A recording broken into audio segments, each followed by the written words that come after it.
আসসালামু আলাইকুম, কেমন আছেন সবাই? আমি Farzana Antara, nutrition and diet consultant. আমরা ডায়েট করার শুরুতে যে সকল বাধা ফেস করি সেগুলো নিয়ে থাকছে আজকের ভিডিওটি, যে আমরা এই বাধাটা অতিক্রম করতে কি করতে পারি।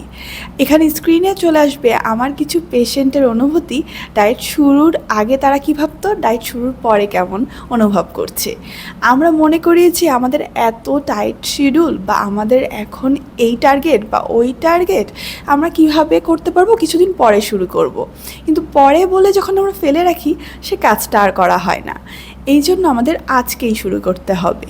যখন আমরা ডায়েট করার পরে অনেক বেশি ফিজিক্যালি মেন্টালি লাইটার ফিল করব, যখন আমরা বুঝতে পারবো যে ডায়েট মানে না খেয়ে থাকা না, সব কিছু খেয়ে আমরা ডায়েট করতে পারি, তখন কিন্তু আমরা ওয়েট করব না। ইভেন আমরা কিন্তু চিট মিলও দিয়ে থাকি ডায়েটে, সেখানে আপনাদের কিছু শর্তও রয়েছে।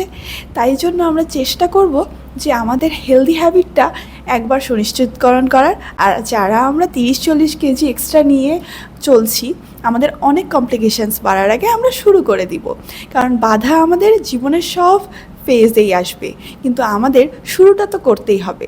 ডায়েট করার পরে অনেক বেশি পরিবর্তন অনুভব হয়, তখন কিন্তু আমরা হেলদি হ্যাবিটের অভ্যাসটা ছাড়তে পারি না।